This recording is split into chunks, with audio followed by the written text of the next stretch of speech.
Shock Treatment the movie is rated PG, but Shock Treatment Minute is rated F for Fred!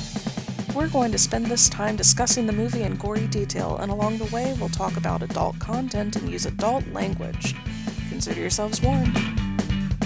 Welcome to Shock Treatment Minute, the podcast where we break down shock treatment in excruciating detail, 1 minute at a time. I'm one of your hosts, Leandra. And I'm your other host, Kelly. And today is a very special day. Do you know why? Is it because we're recapping minute 6 of shock treatment? It's also your birthday. Oh my god, it is my birthday when this comes out. Listeners. I don't know if that's actually true, but it is. I think it is. Oh wait, no, not at all. Not at all. That's minute 2. Oh my god. We forgot your birthday? We didn't do anything for your birthday? Leandra, listeners!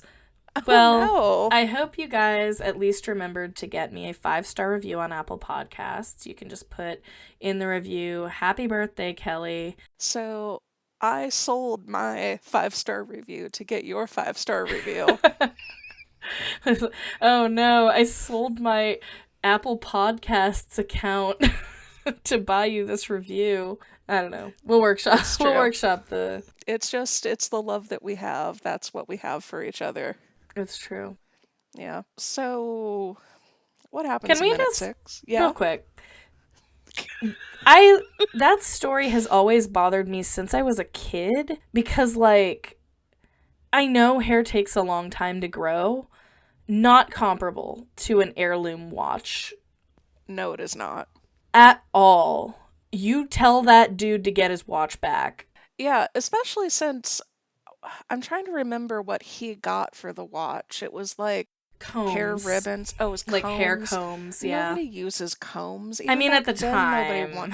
Nobody wants that as a gift. I think at the time, decorative combs made sense. You know what? What's actually kind of... If somebody said, "I sold my father's watch to get you a hair comb," and it's like, it's got mother of pearl, and it's ornate, and it's very pretty, I'd be like, yeah, but like, do you really think that that's a fair trade? What the fuck is your problem? No. And when, I'm just remembering, because my first exposure to this as a kid... it was on a VHS tape my grandmother had. I'm 99% sure it was in an episode of Adventures from the Book of Virtues. It definitely Did you ever watch that? Okay. I saw it a million times. Audio tape of it.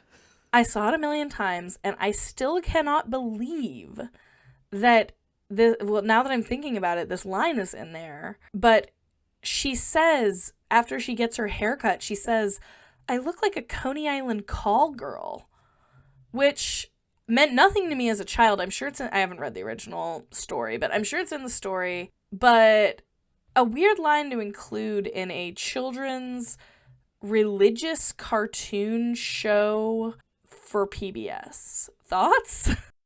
So it was definitely in the audiobook of the Book of Virtues, which was... For listeners who aren't of an age, think of Chicken Soup for the Soul, but like, I guess that's also of an age. I can't really think of what it would be.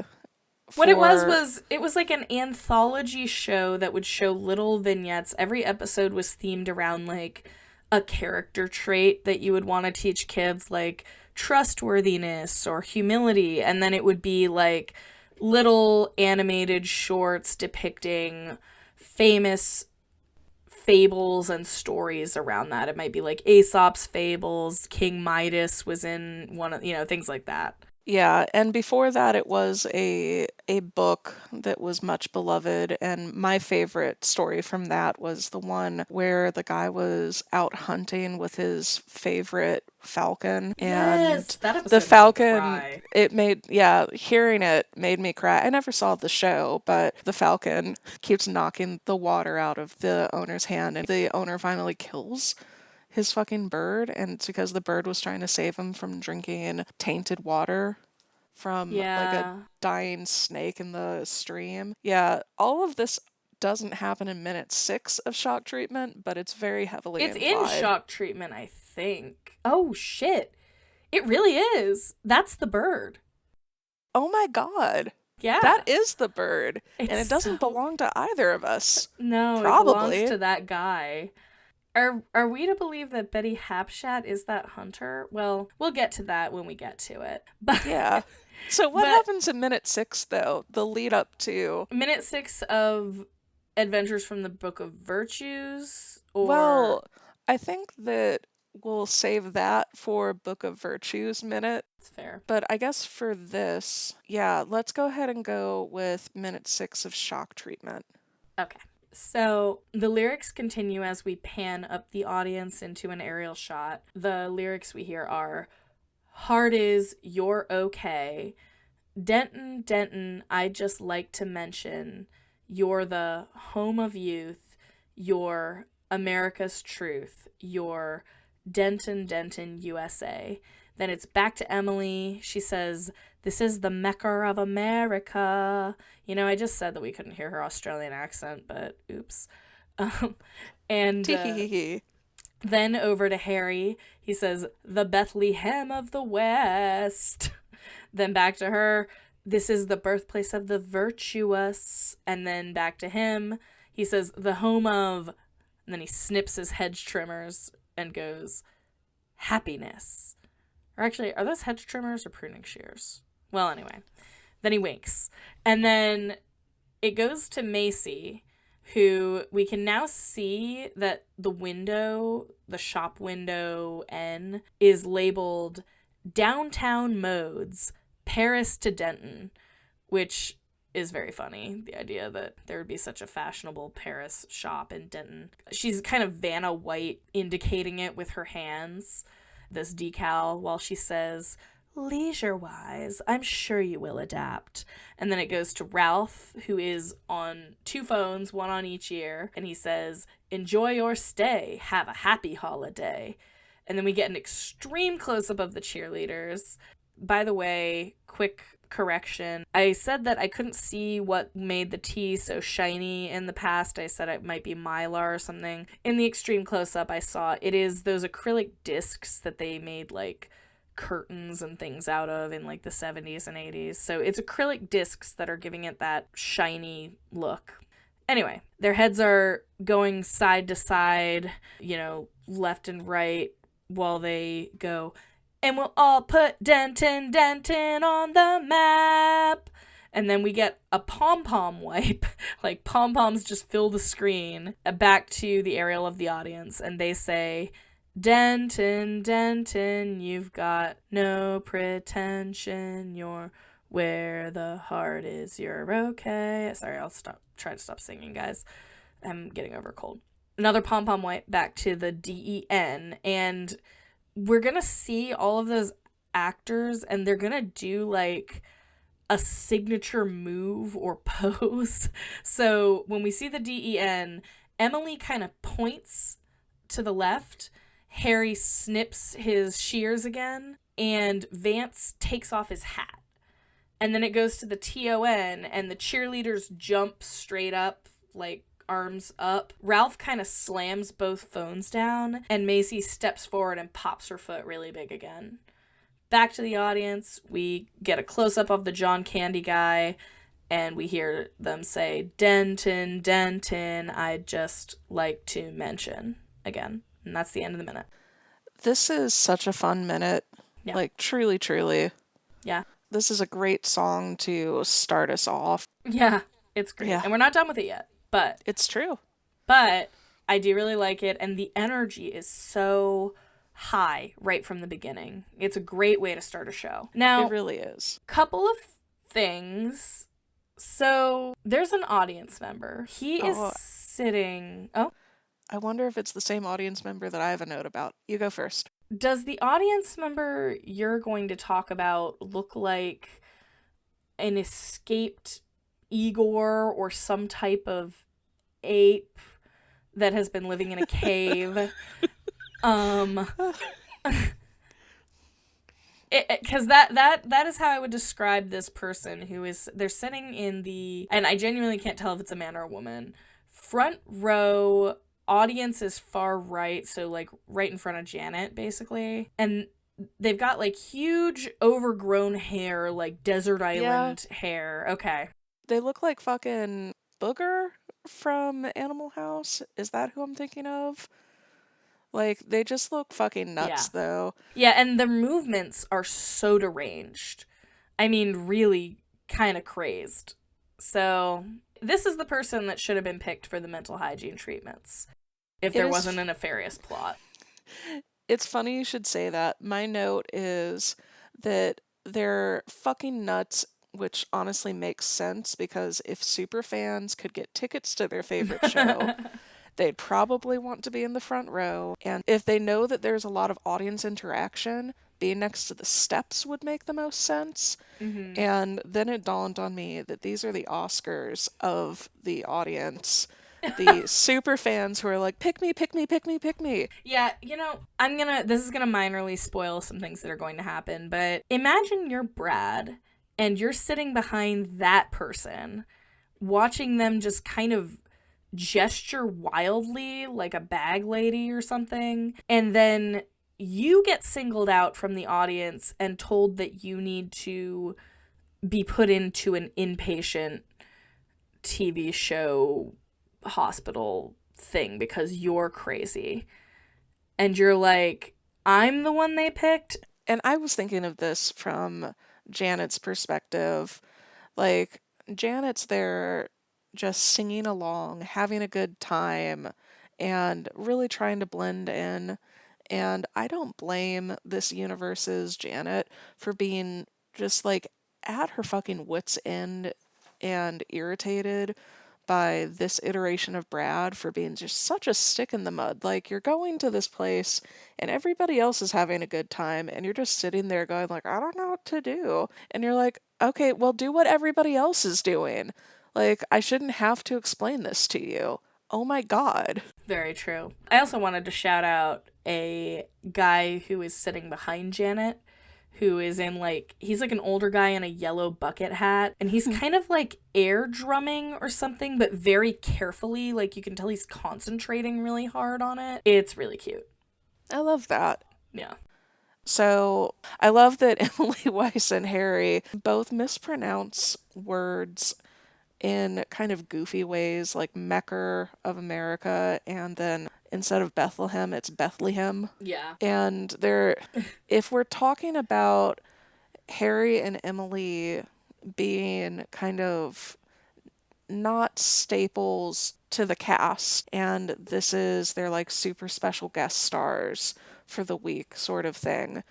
The fact that they get these really fun tone setting lines, I think is like a really cute thing to consider in universe. Absolutely. And the next note that I have a happy holiday is terrifying when Ralph says that. Like, Yeah. we keep talking about how there's just like big, broad smiles. And when Ralph has kind of a shot where he's the focal point and he says, have a happy holiday, it is like this is horror film levels of like intense, painful smile. Yeah, and they all start doing that, but he's like selling it so well. I actually wrote, I'm really glad that we got some better use out of Jeremy Newsom in this movie because he's very good at this over the top acting. We didn't like, he's in Rocky and he does a great job, but he's just barely in it and he doesn't do anything really campy like this.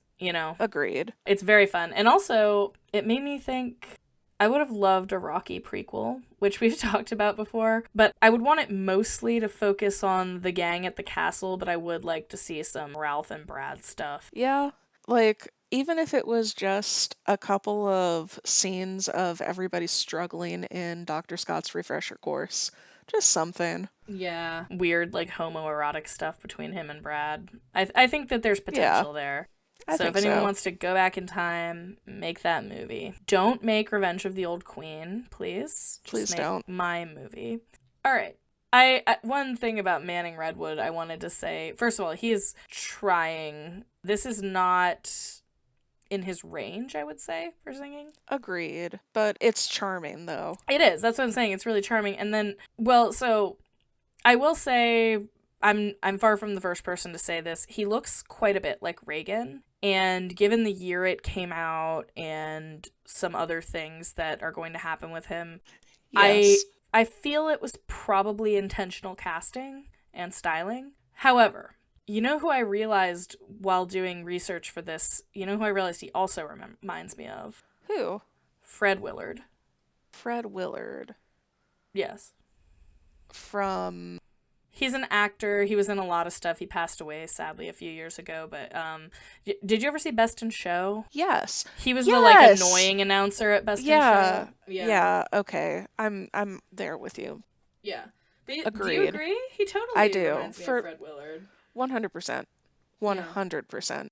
So that's fun. But I also think, I mean, do you agree with me that he was sort of supposed to be giving Reagan? I think that has to be the case. It'd be a hell of a coincidence to get someone who, like, looked so much like Reagan while playing this role, while doing a satire of American values in 1981. But I suppose anything's possible. Yeah. I don't know how possible this specific one is.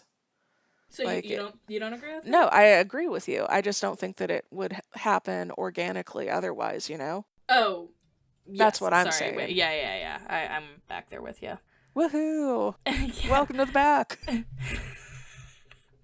As we continue down the line, I wanted to say, first of all, I guess the cheerleaders came back because they ran off screen. I guess they just were like, oh, we still have lines here or something. Yeah, 'Cause now they're maybe back. Officer Vance Parker was like waving his gun at them and get the fuck back on the stage. You're not done.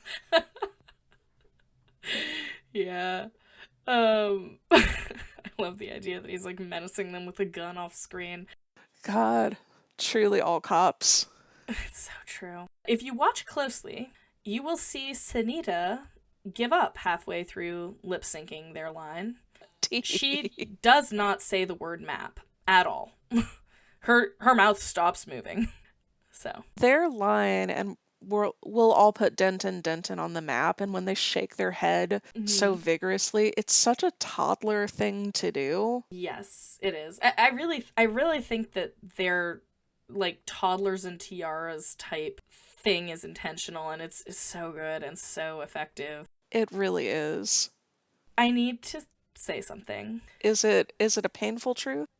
I think so. Okay. So, it was a different time. Everyone's makeup tends towards unfortunate in this movie, or outdated, perhaps. Okay. But it is really a shame what they did to Sunita. Yeah. The MUA on that movie, I have to think, was not used to working with people of her skin tone. And also, to be fair, there were virtually no products, comparatively, that were made for people of her skin tone at the time. But the colors they've chosen for her are doing her no favors. The red lip color, and then they've done like powder blue eyeshadow. It's now, and I it works well actually for what they're going for, but it does not make her look good. So shout out to, who is a very beautiful woman, by the way. Shout out to Sunita. I hope that you've got better color matching now. I would assume that she does. Like, Oh yeah. she's gorgeous, and I'm sure that even out of makeup, that's the case. But yeah, with makeup, absolute bombshell. Yes, absolutely. And it's not that she doesn't look. I didn't. I know I said the makeup doesn't make her look good. She still looks good. She is like I said, a beautiful woman, but the makeup is not helping. That's what I would say. Yeah, despite not because of. It's just not her color. None of the many colors they used on her are hers. And by the way, I love tacky makeup. So when I do bitch about too. the makeup in this movie, don't think that I'm like a boring like Charlotte Tilbury bitch. Like, no, I love like over the top crazy makeup. I just like it to work cohesively in a way At that least this good style. execution. Well, I mean, I don't think like the makeup is poorly applied necessarily in this movie, and it was the style at the time, tying an onion to your belt, etc. But there's just too many clashing colors going on in a lot of these makeup looks, you know. But anyway, that's my little makeup gripe. Macy moves like a mannequin that came to life in this moment. Yes. And I think it's somewhat intentional. She turns her head very slowly, and then she's got a very mechanical way about her. So I'm going to headcanon that that's her backstory, especially considering that she's standing in front of a shop window. Shout out to one of my all-time favorite Twilight Zone episodes, The After Hours. That is a good episode. It's a great one. Creepy, but not in this way. This is a different kind of creepy. But I really love it. I do want to talk about her line as well. Absolutely. Leisure-wise, I'm sure you will adapt. I don't think, personally, that I think that it makes sense. Me neither. Okay. And leisure is repeated several times in this movie, and it seems to specifically be like her thing. But yeah, I don't know. Leisure-wise, I'm sure you will adapt. It doesn't make a ton of sense now. But I generally really like the lyrics of this song, and I love the Mecca and Bethlehem lines. Agreed. I think that those are real standouts. Yeah, it's such a funny and accurate way, like, that type of person would describe their town, you know? Agreed. I think that we all know that person, or at least have met that person. Mm-hmm. Do you have anything else? Yes. So I know that we talked about the audience choreography a little bit in minute 5, but just to talk about it a little bit more, it's just so simple and so well executed. There are even a few people in the way back of the audience that are struggling a bit. And I think that it's great that even in this finished product, they had extras who showed up and they were like, wow, I can't even turn my head at the right time. And the person in charge of like figuring out which of the extras would sit with other extras was probably like, all right, you're going in the way back for obvious reasons. And then my final note, and I think that it's one that you can agree with. If not John Candy, why John Candy shaped? Yeah, he does still look like John Candy. Even Madman Mike and Bill Brennan mentioned that on their commentary. They were like, that's not John Candy, by the way, so it's not just us. But yes, John Candy, not in this film, but definitely in this film. Perhaps. I mean, he could be really any of those guys. Yeah. I mean, to be fair, in Home Alone, he was not credited for being in the film. That happens sometimes. Yeah, so maybe it actually is John Candy and everybody's lying, and like it was just a stipulation that he was going to show up and do this random shitty film and then just like never talk about it again. Shitty in his words, my assumption. Yes. Yeah. John Candy is on the record as hating shock treatment, but he Yes. was in it. Yep, these are all true statements. I know. Do you have any callbacks? Yes. Yes, I do. Do you? No. Okay. Good to know. Bye. No, I have some. Okay. Okay. So, more that you can do while the chorus is going on. You can say, now do the wave, because it seems like something that the audience might be about to do. When Emily Weiss says, this is the Mecca of America, you can say, what's a Mecker? And then the response to that is, someone who mechs, which is kind of a riff on a Rocky Horror callback, which is, what's a magenter? One who magents. Yeah. And when Harry says, Bethlehem of the West, you can shout, Jesus. When Emily says, this is the birthplace of the virtuous, you say, Janet was from out of town. Yeah. The home of, and then when Harry clips the hedge, you can go back to screaming, ah! because, he's actually hurting you. When Harry says happiness, you have one of two options. The first one is Beavis and Butthead-esque, and you go, he said penis. Or you can shout, not if you keep clipping. So if he keeps clipping the penis, essentially. Yeah, it's fun stuff. It is, yeah. When Macy is saying the leisure-wise line, her palm is out, and you can go, hey Macy, give me 5. And it looks like she's about to high-five you. Yeah. And Ralph says, enjoy your stay, have a happy holiday. You can say at Motel 6. Was that their slogan? Yes, well, not fully. It's similar to their slogan. It's a riff on their slogan. Yeah. Yeah. Cool. And when the cheerleaders are shaking their head, you can say it's Puppet Master Part 5. Very good. Oh, Yeah. sorry. That's good. Yeah.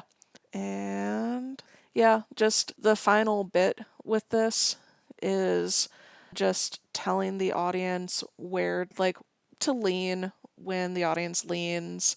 And then when you see just DEN, the first half of the Denton sign, followed by the ton sign, you can shout, that's a ton, because it's literally a ton. And yeah, that's all that I have for this minute. All right. Well, then I guess there's just one last thing I have to ask you. I'm ready. Does this bird belong to you? Ah.